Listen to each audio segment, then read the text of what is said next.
Hey guys, Joe here, and here we are to go over how strong I feel Bayonetta is in Smash Wii U and 3DS. Now this fighter was recently released and seems very powerful in the right hands. With all that said, let's get it started. So to begin, I want to say that Bayonetta is indeed a very strong general fighter. I feel like she'll always have a place in the competitive scene at least somewhat, and does well enough against quite a variety of the cast. She is very unique, making her very hard to play, but at the same time this uniqueness is also a great benefit to her and gives her a lot of the strength that only she has.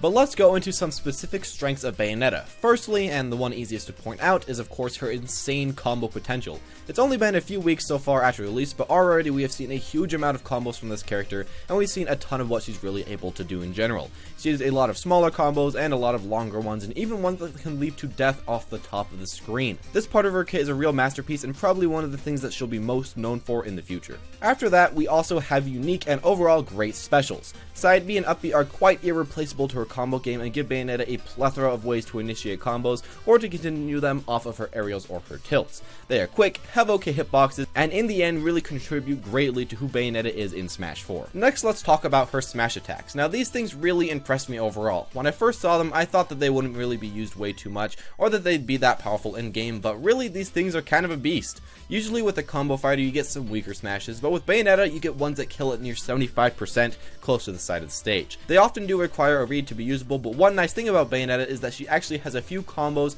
that do combo to the smash attacks, like forward air 1 into F smash. With that said, they do put you into a state with a ton of end lag and vulnerability, but the sheer knockback and percent from these things can really make up for that.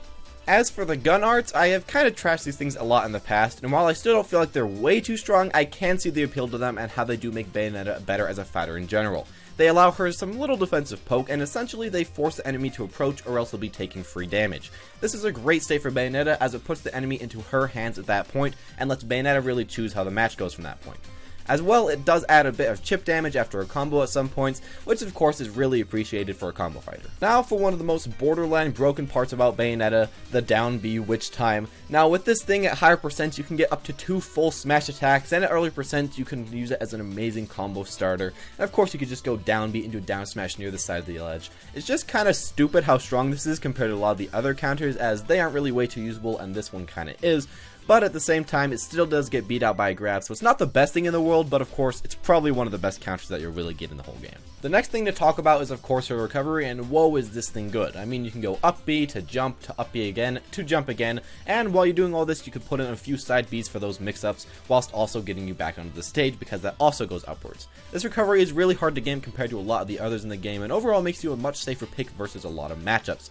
It's also really nice that you have a ledge grab with this because it allows you to bait out a lot of attacks near the edge of the ledge, and of course you can just be holding onto that, and then you can recover pretty safely, and overall, very strong. Finally, I want to say how great she is at gimping, and this really comes from the downer that can spike, a fair that can combo them off stage so far that they just kind of die, which allows you to stop them and then hit them with a down smash and gimp them that way, or simply by shooting them with your neutral B and pushing them a little bit too far back to recover. This is a really great strength of her, and allows her to beat a ton of people in different matchups when they do have a bad recovery. Now to the bad parts about her. Firstly, she's not really that safe on shield, and she has quite a bit of end lag on a lot of her different attacks. Secondly, her combos become strings at certain percentages and don't always work the best.